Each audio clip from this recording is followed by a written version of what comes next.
Hello. आज हम लोग क्लास 9th का पेपर 2 का सॉल्यूशन को देखेंगे। ठीक है, जो एफटीआरई में हुआ था इसमें भी देखेंगे। 3 सेक्शंस हैं। सब में पहले ही सेक्शन में हम लोग क्या देख रहे हैं, +4 मार्क्स हैं। फिर उसके बाद क्या है, जो नेक्स्ट सेकंड और थर्ड सेक्शन है उसमें +1 मार्क्स हैं।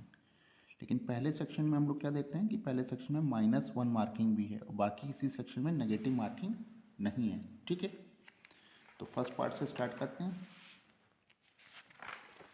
सेक्शन 1 यानी कि फर्स्ट क्वेश्चन क्या है फिजिक्स का।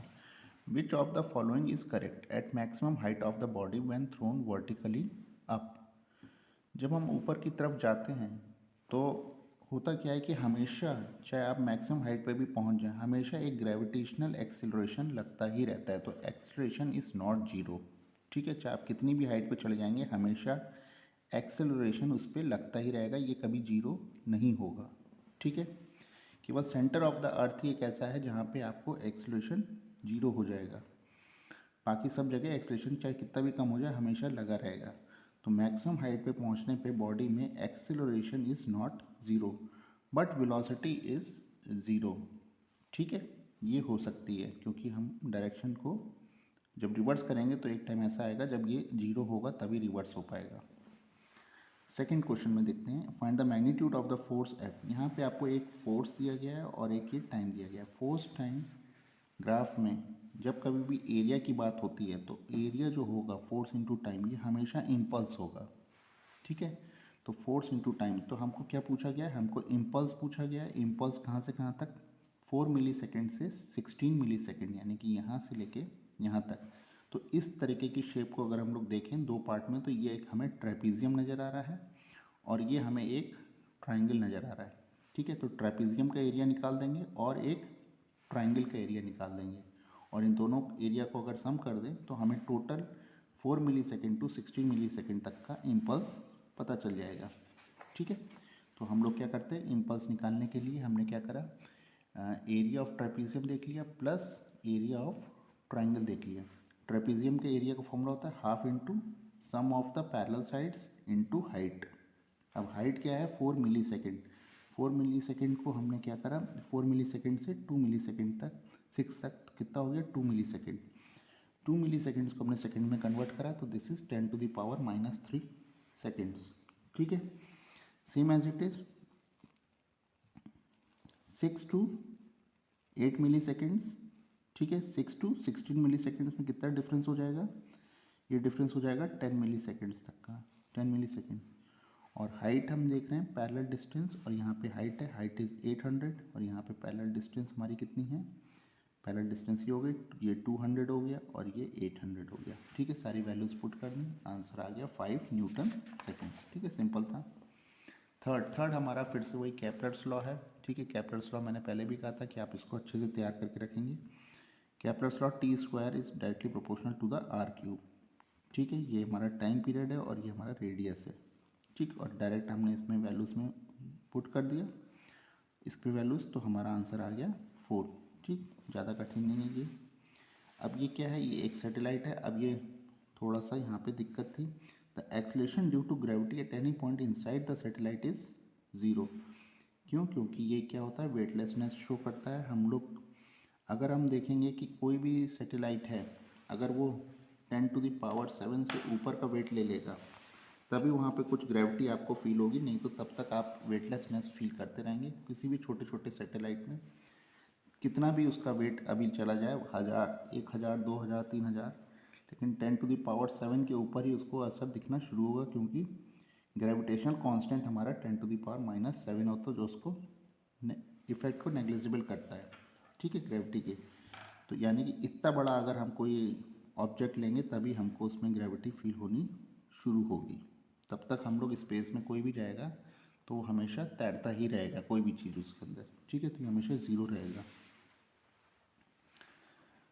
ठीक है, क्वेश्चन नंबर ये क्या है नेक्स्ट, इसको आप थोड़ा सा देख लेंगे। यहाँ पे मैंने कुछ ऑप्शंस इसमें लगाए हैं। ठीक है, इसको आप एक बार देख लीजिएगा सही है या गलत है, क्योंकि जल्दी जल्दी कर रहे थे बाकी सब तो।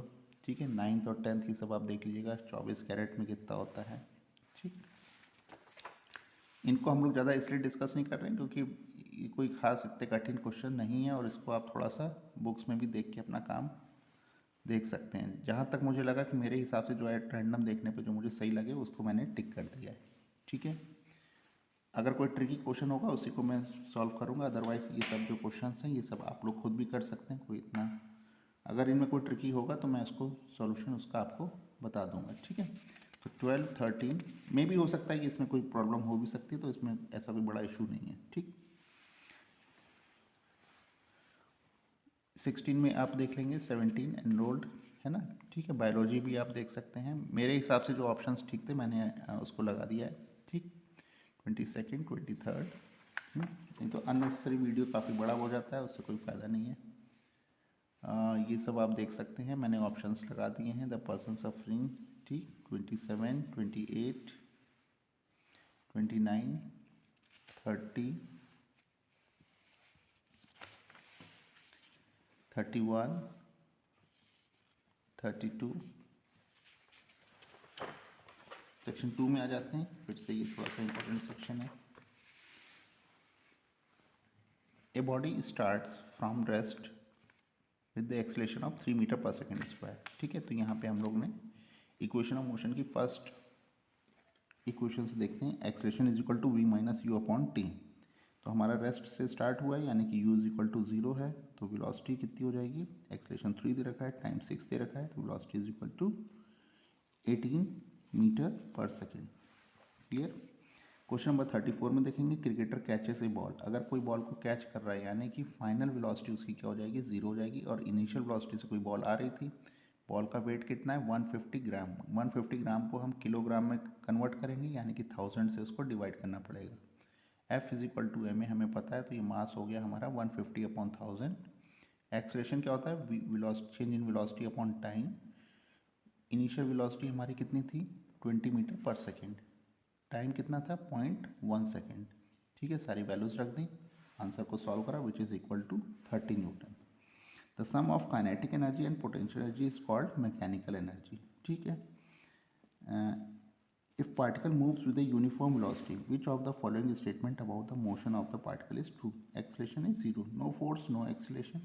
Definitely force क्या करता है, velocity में change लाता है, यानी कि acceleration होगा। अगर force ही नहीं है तो acceleration 0 होगा।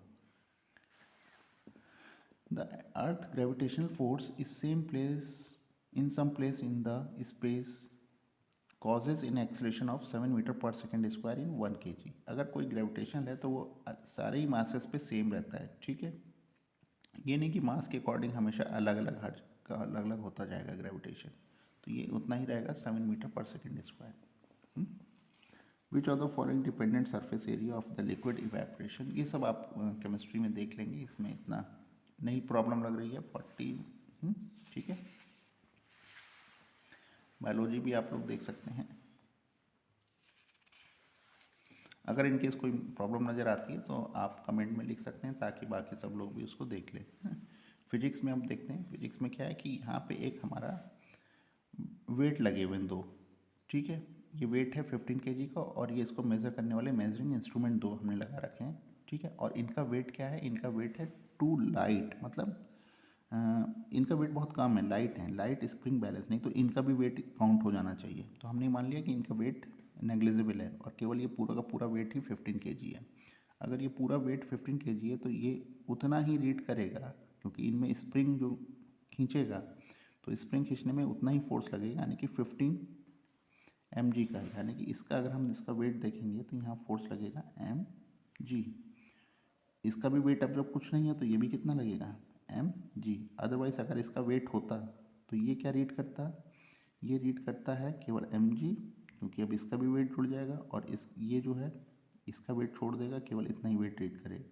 ठीक है, लेकिन यहाँ पे दोनों मासलेस हैं, इसलिए दोनों ही 15 kg रीड करेंगे।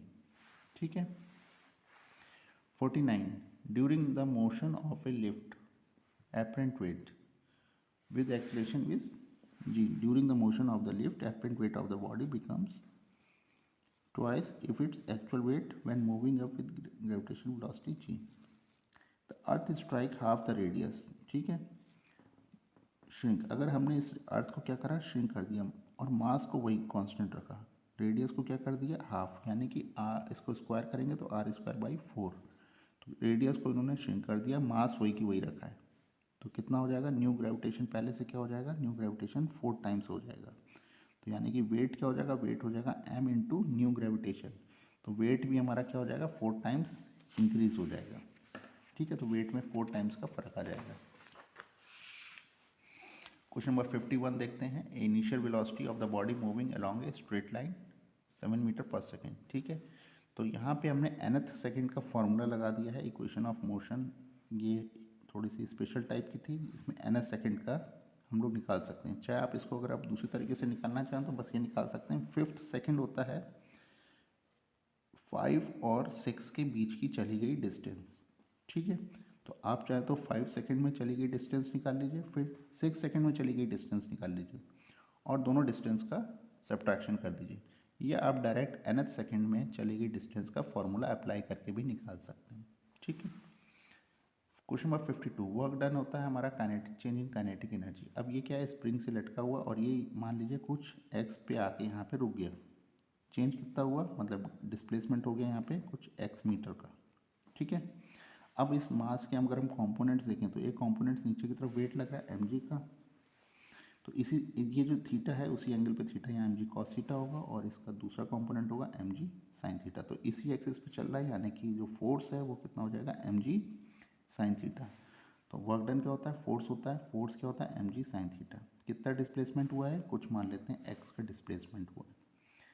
चेंज इन काइनेटिक एनर्जी में कितना फर्क आया उतना डिस्प्लेसमेंट, यानी कि kx F is equal to K X हम लोगों ने पढ़ा था। तो half K X square kinetic energy के अकॉर्डिंग। ठीक है, तो हमने x से x कैंसिल हो गया, x की वैल्यू कितनी निकल आए 2mg sin थीटा अपॉन के। ठीक है, तो ये हमारा मैक्सिमम इलोंगेशन ही होगा। ठीक है, क्योंकि अब इसके बाद जाके ये रुक गया है। 53 से लेके 57 अब ये सब आप देख सकते हैं। फिर नेक्स्ट पार्ट इस बायोलॉजी। ठीक है, फिर हम लोग इधर देखते हैं बायोलॉजी में मैंने कुछ जो मुझे सही लगे मैंने कर दिए थे इसको। नेक्स्ट पे अब देखते हैं, नेक्स्ट सेक्शन इज मैथमेटिक्स। ठीक, इसमें कुछ क्वेश्चंस तो अच्छे थे, बाकी तो मुझे एक नॉर्मल से ही क्वेश्चन नजर आया इसके अंदर। 63 में देखेंगे cuts on the Y axis. अगर कोई भी लाइन वाई एक्सिस को कट कर रही है, इसका मतलब क्या हो रहा है, इसका मतलब x की वैल्यू 0 है। तो x की वैल्यू हमने 0 इस इक्वेशन में पुट कर दी तो हमें y की वैल्यू मिल गई। ठीक है, और तो एक कोऑर्डिनेट हमारा हो गया 0 और y की वैल्यू होगी 7/3, बी ऑप्शन। ठीक है, find the remainder of this is divided by x minus 1। ठीक, तो हमको क्या करना है, सीधा सीधा डिवीज़न देखना है। तो डिवीज़न मेरे ख्याल से आप लोग को शायद हटा दिया गया था सिलेबस से, तो कुछ को दिक्कत आ रही होगी, लेकिन बुक्स में अभी भी है। तो हमने डायरेक्ट इसको क्या कर दिया, इसमें डिवाइड करना शुरू कर दिया। डिवाइड करते गए करते गए करते गए सिंपली, और हमें क्या मिल गया, 4 मिल गया। ठीक है, तो रिमाइंडर हमारा कितना आ गया, 4।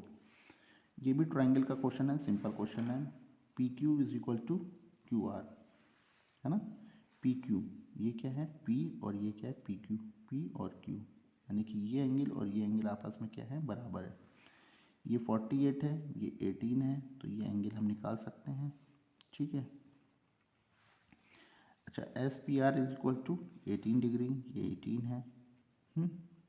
तो ये और ये अगर बराबर हैं तो ये 48 है, तो ये एंगल भी क्या होगा, 48 होगा। तो ये वाला एंगल कितना हो जाएगा, 30।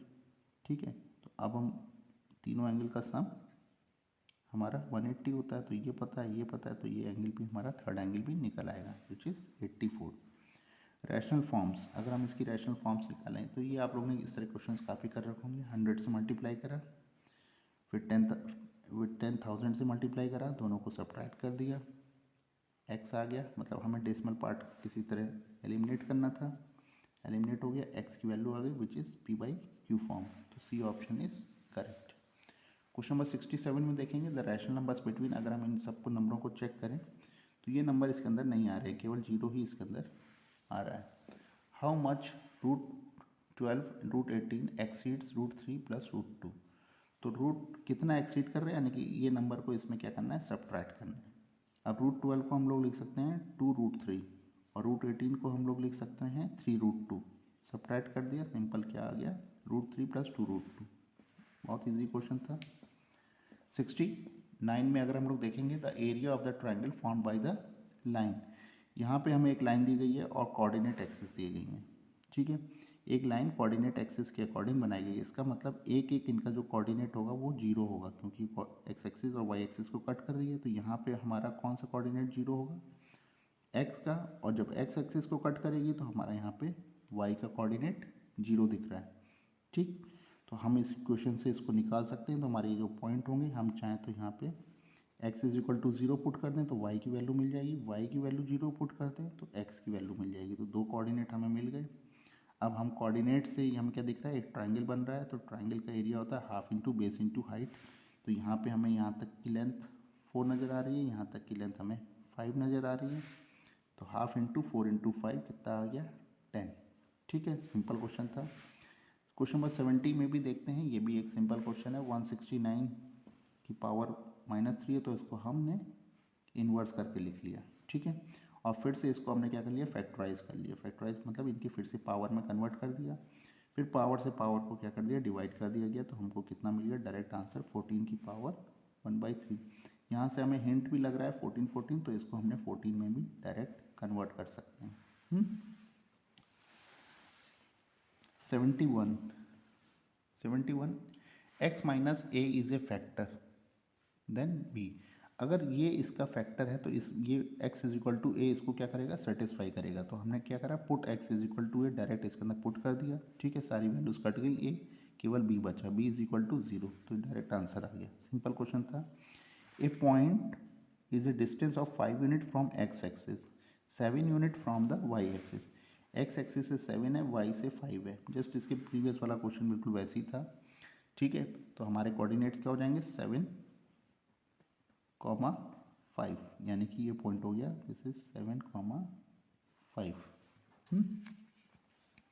Distance of A point P from the origin, यानी कि दो पॉइंट्स के बीच की हमें डिस्टेंस पता करनी है। एक पॉइंट है हमारा 0.68 और एक पॉइंट है 0 0। डिस्टेंस बिटवीन टू पॉइंट्स आप लोग को फॉर्मूला पता ही है, d is equal to under root of, ठीक है, x2 माइनस x1 का whole square plus y2 minus y1 का whole square. Direct value put कर देंगे, आंसर आ गया 10।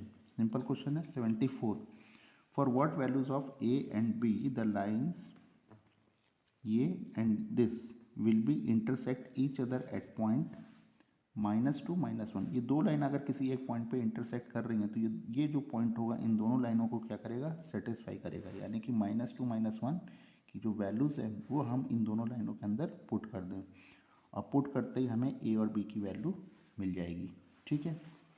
Question number 75 the length of A rectangular exceed is breadth by 7 centimetre. ये simple question है, length को एक्सीड कर देंगे एक, ठीक है, रेक्टेंगुलर को। तो ये हमने लीनियर इक्वेशन इसको बनाई, फिर उसके बाद इसको इक्वेशन बना के फिर जो भी हमारी इक्वेशन बनेगी उसको हमने कट करके हमने वैल्यूज़ निकाल दी। अब हम देखते हैं 76 को। 76 को अगर हम लोग देखेंगे तो 76 में हम क्या देख रहे हैं, यहाँ पे हमको ये एंगल और ये एंगल आपस में कैसे होंगे, इक्वल होंगे। अब ये वाला जो एंगल होगा which is equal to the sum of these two angles, ठीक है। एक्सटर्नल एंगल है, इनके इंटरनल एंगल के सम के बराबर होगा। ये एंगल इन दोनों एंगल के सम के बराबर होगा। तो ये एंगल इन दोनों एंगल के सम के बराबर है और यही एंगल इस एंगल के बराबर है, ठीक है। तो दोनों की वैल्यू हमने इक्वल कर दी, ए की वैल्यू आ गई 8। सिंपल क्वेश्चन है। अब क्वेश्चन नंबर 77, ये भी एक सिंपल है, एक लाइन्स एंड एंगल्स का है। सिंपल क्वेश्चन है, आप देख लेंगे, इसमें कुछ खास करने के लिए नहीं था। ये तो आप लोग भी अब तक कर चुके होंगे। क्वेश्चन नंबर 78, क्वेश्चन नंबर 78 ये तो सिंपल था, 9, ठीक। 79 में आप लोगों ने एक थ्योरम पढ़ी होगी कि कोई भी पैरेलल लाइन के बीच बनने वाले ट्राइंगल का जो एरिया होता है वो हमेशा सेम होता है, चाहे कैसे भी चलते चले जाएं, ठीक है। बेस क्या होना चाहिए, बस बेस इक्वल होनी चाहिए, किन्हीं भी दो पैरेलल लाइन के बीच बनने वाला है। अगर ये थ्योरम आप लोगों ने नहीं पढ़ी है तो इसको देख लीजिएगा। तो वही थ्योरम का यूज़ करा गया है। ये क्या है, ये दो पैरेलल लाइन्स हैं, इनके बीच बनने वाला जो ट्राइंगल है, अच्छा, और अगर हम इसी चीज़ को, इतना ही बेस को अगर यहाँ कर लें तो जो रेक्टेंगल होगा उसके एरिया का क्या हो जाएगा, हाफ हो जाएगा, ठीक है। ये अकॉर्डिंग टू थ्योरम था। तो area of this triangle is half of the area of rectangle. तो किसी तरह हम इस एरिया का ट्राइंगल का एरिया पता कर लें तो वो इस रेक्टेंगल के एरिया का क्या हो जाएगा, हाफ हो जाएगा। तो यहाँ हम लोग को क्या पता है, ये ट्रायंगल जैसे हम बनाएंगे तो हमको ये नज़र आएगा, ये एक बेस है और ये उसका एक हाइट है। तो एरिया ऑफ ट्रायंगल क्या होता है, half into base into height. तो डायरेक्ट हमें ये ट्रायंगल का एरिया मिल गया और वो इस रेक्टेंगल के एरिया का हाफ होता है। तो रेक्टेंगल का एरिया यानी कि इस ट्रायंगल के एरिया का डबल, यानी कि 2 से मल्टीप्लाई कर दें तो हमें आंसर आ जाएगा 900। ठीक है। क्वेश्चन नंबर 80, ये थोड़ा सा ट्रिकी है। यहाँ क्या है, एक ट्रायंगल है, उसका मिड पॉइंट एक साइड का डी है और डी और बी का भी मिड पॉइंट ई है। ई से हमने क्या करा, एफ को मिला दिया और ये एफ भी हमारा मिड पॉइंट है। तो हम क्या देख रहे हैं कि ये जो ट्रायंगल बन रहा है, ये ट्रायंगल हमारे इस ट्रायंगल का तो क्या है, हाफ होता है। ठीक है। और दूसरी चीज़, जब हम इस हाफ के भी हाफ को अगर मिलाते हैं तो ये वाला जो ट्रायंगल होता है एरिया, वो इस मेरे हाफ वाले ट्रायंगल का भी 3/4 होता है। ठीक है। तो हमने डायरेक्ट वैल्यू पुट कर दी और आंसर निकल आया। क्वेश्चन नंबर 81 में अगर हम लोग देखेंगे तो 81 में हमें सिंपल क्या दिए गए हैं, रेशियोज दिए गए हैं। ठीक है। तो area E C D, area E C D अगर हम लोग निकाल लें और सेम एज इट इज हम लोग एरिया ए ई बी निकाल लें, ए ई बी। ठीक है, ए ई बी और एरिया ई सी डी। ठीक है। डायरेक्ट वैल्यू पुट करके half into base into height करके, तो और दोनों का हमको रेशो पता करना था, सिंपली रेशो कर दिया, 2:1 आ गया। ठीक है। Question number 82, the ratio of the legs of the right triangle is 1:2। ये थोड़ा सा देखने वाला है। यहाँ पे हमें क्या दिया गया है कि एक राइट एंगल ट्रायंगल दिया गया है। इनका जो रेशियो दिया गया है वो है 1:2। फिर क्या कह रहा है, इसके वर्टेक्स से फिर एक परपेंडिकुलर गिरा दी गई है हाइपोटेन्यूस पे। ठीक। तो अब हमको जो है A B upon B C का रेशियो पूछा गया, A B upon B C, ये इस हाइपोटेन्यूस को किस रेशियो में कट करेगा। तो यहाँ पे हम लोग थोड़ा सा ध्यान देंगे, यहाँ पे B C D is equal to A B square plus X square लिख सकते हैं पाइथागोरस थ्योरम से। इसी तरह ये वाले ट्रायंगल में भी जाए, पाइथागोरस थ्योरम से लिख दिया। अच्छा, एक इम्पॉर्टेंट जो प्रॉपर्टी है वो क्या है, perpendicular square is equal to जो बेस जिसको काट रहा है उन दोनों के मल्टीप्लिकेशन के बराबर होता है। ठीक है। तो हमने इस प्रॉपर्टी को यूज़ करके इनमें इसकी वैल्यू पुट कर दी, दोनों इक्वेशन को ऐड कर दिया और ये वैल्यू हमने क्या करी, इस सब में पुट कर दी। तो एक्स स्क्वायर सबसे हमने क्या करा, हट गया। एक्स स्क्वायर हटते ही अब सिंपल किस फॉर्म में आ गया, ए बी और बी सी के फॉर्म में अब हमको इक्वेशन मिल जाएगी। ए बी बी सी का रेशो देख लिया विच इज़ 1/4। ठीक है। क्वेश्चन नंबर 85 में अगर हम लोग देखेंगे, क्वेश्चन नंबर 81 जो है 83, तो 83 में देखेंगे the medians of the right triangles are drawn from the vertices of the acute angle. ठीक है। ये भी सिंपल है, एक हमने एक राइट एंगल ट्रायंगल बना दिया, यहाँ पे एक मीडियन ड्रॉ करी और एक इससे मीडियन ड्रॉ करी। तो ये जो मीडियन की लेंथ है वो कितनी है, √40 है और एक की मीडियन की लेंथ 5 है। तो हमने सिंपल पाइथागोरस थ्योरम अप्लाई कर दी दोनों में और दोनों इक्वेशन को क्या कर दिया, ऐड कर दिया। ऐड करके एक्स स्क्वायर वाई स्क्वायर की वैल्यू आ गई, दोनों तरफ हमने क्या करा, 4 से मल्टीप्लाई कर दिया। 4 से मल्टीप्लाई कर दिया यानी कि हमारी पूरी बेस, पूरा हाइपोटेन्यूस बताना था तो पूरी बेस हो गई 2y² और 4x² और 4y², 4x² 4y² यानी कि फिर से हमने इसको पाइथागोरस थ्योरम में चेंज कर लिया और हमको एक हाइपोटेन्यूस की वैल्यू मिल गई √52 जो हो जाएगी 2√13। ठीक है। क्वेश्चन नंबर 84, क्वेश्चन नंबर 84 बहुत अच्छा है। यहाँ पे आप इसकी ट्रिक को समझिएगा। 4 को हमने क्या करा है, कॉमन लिया है। ठीक है। अब अंदर क्या बचा, 1/3 मल्टीप्लाइड बाई 7। अब यहाँ पे दिमाग लगाने की ज़रूरत है। 3 मल्टीप्लाइड बाई 7 को हमने फिर से क्या करा है, 4 इसमें से कॉमन निकाल लिया है। तो ये दो फैक्टर्स में इसको कन्वर्ट कर दिया, 3 और 7, 1/3 माइनस 1/7। ये ट्रिक होती है सॉल्व करने की। ठीक है। तो यहाँ पे अगर आप ये नहीं लगाते हैं तो फिर इसको सॉल्व करने में बहुत ज़्यादा प्रॉब्लम आएगी। तो बस एक यही क्वेश्चन एक था जो थोड़ा सा ट्रिकी था। जब आपको 7 और 11 नज़र आ रहा है तो 1/4 कॉमन लेंगे और फिर 7 और 11 को सब्ट्रैक्ट कर देंगे। इसी तरह 11 और 15 को सब्ट्रैक्ट कर देंगे और चलते जाएंगे और लास्ट टर्म क्या आ जाएगा, 95 माइनस 99 1/। ठीक है। तो इसको हम करते जाएंगे और जब पूरे ब्रैकेट्स को ओपन कर देंगे तो हम देखेंगे बीच के जितने भी टर्म्स हैं सब कैंसिल हो जाएंगे, केवल फर्स्ट और लास्ट टर्म ही बचेगा। फर्स्ट और लास्ट टर्म को आपको क्या करना है, केवल सब्ट्रैक्ट कर देना है। 1/4 और 4 एक दूसरे को कैंसिल ही कर देंगे तो ये आ जाएगा 32/99। ठीक है, अगर आप ये ट्रिक नहीं समझ रहे हैं तो फिर इसको जो है क्वेश्चन आप सॉल्व नहीं कर पाएंगे। क्वेश्चन नंबर 85, ये भी हमारा एक अच्छा क्वेश्चन था। यहाँ पे हमने क्या करा, इस वाले टर्म को क्या कर दिया, रैशनलाइज कर दिया। ठीक है, सिंपल हमने इसको रैशनलाइज कर दिया और एक न्यूमरेटर के टर्म में कन्वर्ट कर दिया। अब जब ये हमारा ये टर्म, अब हमारा ये बच गया, दोनों न्यूमरेटर से इसको हमने सब्ट्रैक्ट कर दिया। अब इसको ये डायरेक्ट हमें सॉल्व होता हुआ नज़र नहीं आ रहा है, इसलिए हम क्या करें, इस पूरे टर्म को क्या कर दें, स्क्वायर कर दें, और जब जो भी सोल्यूशन आएगा फिर उसको हम फिर से उसका रूट ले लें। तो इसका हमने क्या कर दिया, पूरे टर्म का हमने स्क्वायर कर दिया। ठीक है, स्क्वायर करने के बाद फिर से इसका रूट ले लिया, स्क्वायर करने के बाद 8 आएगा, 8 का फिर से रूट ले लिया, तो इस 2√2। ठीक है, यही इसका एक ट्रिक है। और 86 को जब हमें सॉल्व करना है, 86 में यहाँ कहानी में क्या दिया गया है कि एक हमको एक पॉलिनोमियल दी गई है जिसका रूट x+2 है, मतलब फैक्टर, यानी कि x+2 इसको सेटिस्फाई करेगा और कोई भी रिमाइंडर नहीं बचेगा क्योंकि फैक्टर दिया गया है। अब इसमें क्या है, अगर हम इसको x-2 से डिवाइड करें तो हमारा रिमाइंडर 4 बचेगा। तो अब हम क्या करेंगे, x इज इक्वल टू अगर वैल्यू 2 रख दें तो हमें रिमाइंडर यानी कि 4 बचेगा, यानी कि इज इक्वल टू 4 होगा। और यहाँ पे इज इक्वल टू क्या होगा, 0 होगा, यहाँ पे इज इक्वल टू 4 होगा। बस इतना सा थोड़ा सा ध्यान देके आप दोनों इक्वेशन को सॉल्व कर दीजिए, आंसर आ जाएगा। क्वेश्चन नंबर 87, ये लगभग हर पेपर में आ रहा है, हर पेपर में हर तरीके में आ रहा है। ठीक है, तो इस तरह के क्वेश्चंस को सॉल्व करने का तरीका है कि दोनों तरफ स्क्वायर करते चले जाइए। ठीक, चाहे आप कोई भी पेपर उठा लीजिए, बिग बैंग से लेके हर एक में, तो इस तरह क्वेश्चन आप खुद ही आप देखते रहेंगे तो आपको एक अब तक इसकी ट्रिक पता चल चुकी होगी। चाहे वो क्यूब के फॉर्म में है चाहे 4 के फॉर्म में, यानी कि x-x/2, ये 2 है, दोनों तरफ स्क्वायर कर दिया, स्क्वायर करके फिर हमें मिल गया 2 को हम उस तरफ ले गए 6, फिर हम क्या करें, दोनों तरफ स्क्वायर कर दिया। इसमें स्क्वायर ही बस करते रहिए, आपको आंसर्स मिल जाता है। तो ये स्क्वायर कर दिया, x⁴ आ गई, 2 को हम इधर ले गए तो 36 - 2 इज 34, आंसर आ गया 34। क्वेश्चन नंबर 88 में, तो 88 में हमें क्या नज़र आ रहा है कि ये x है और ये x है, ये लेंथ हमारी बराबर है, तो ये मान लिया x है तो ये भी हमारा x होगा। तो ये x है, तो ये वाला एंगल कितना हो जाएगा, x + x, इन दोनों एंगल का सम। अब ये लेंथ और ये लेंथ आपस में बराबर है, तो ये x + x है, तो ये एंगल भी x + x होगा। तो मान लीजिए ये एंगल y है, तो तीनों एंगल का सम 180 हो जाएगा। ठीक है, फिर हम क्या जानते हैं कि ये वाला एंगल कितना हो जाएगा, 180 + y + x।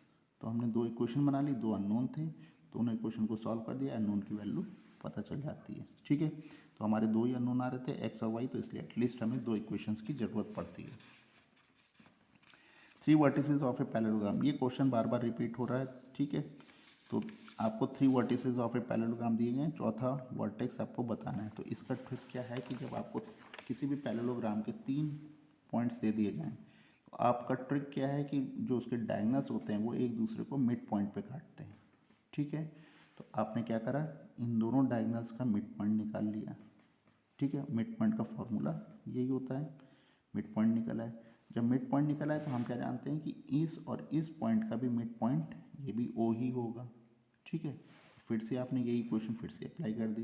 ठीक, तो आपको ए और बी की वैल्यू यानी कि डी पॉइंट के कोऑर्डिनेट्स इजीली पता चल जाएंगे और वो हमारे क्या हो जाएंगे, -2 और 1। ठीक, अब हम नेक्स्ट क्वेश्चन पे आ जाते हैं। नेक्स्ट क्वेश्चन पे है, फिर से देखिए वही क्वेश्चन फिर से आ गया, x + 1/x = 2, तो x⁻10 + 1/x⁻10। अब यहाँ पे हमको थोड़ा सा क्या देखना है, ये तभी हो सकता है जब x = 1 हो और ये भी 1 हो जाए। तो 1 + 1 = 2, तो थोड़ा सा दिमाग लगा के देखिए, तो 1 + 1 = 2 आपको नज़र आ रहा है। तो इसका मतलब x की वैल्यू 1 कर दें। अब x 1⁻10 इज़ 1, 1 + 1 इज़ 2। ठीक है, if s is any point of the side PQ R। ठीक है, तो इसको हम लोग देखते हैं, यहाँ पे हमने एक ट्रायंगल बना लिया। ठीक है, और इसको कोई भी पॉइंट मान लिया, इस पे s है, इसको हमने ज्वाइन करा। तो हम क्या देख रहे हैं, QS + SR, QS + SR जो है, QS + SR is equal to QR। ठीक है, ये हमें दिया, ये हमें पता ही है, QS + SR जो होगा वो पूरी लेंथ के बराबर होगा। अब ट्रायंगल PQS में आ जाए, PQS में PQ + QS डेफिनेटली बड़ा होगा QS से, डेफिनेटली बड़ा होगा PS से, सॉरी।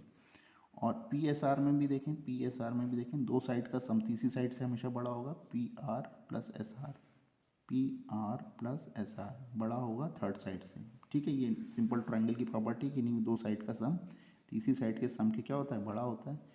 इन दोनों इक्वेशंस को हमने क्या कर दिया, ऐड करके देख लिया, और तो हमें क्या मिल गया, this is greater than 2PS से।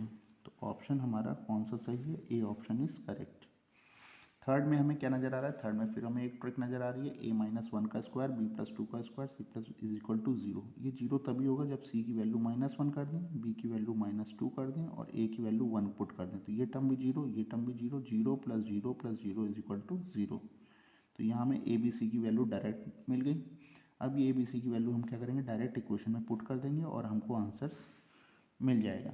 ठीक है, तो ये हमारा आंसर क्या हो जाएगा, 1 हो जाएगा। ठीक, ओके।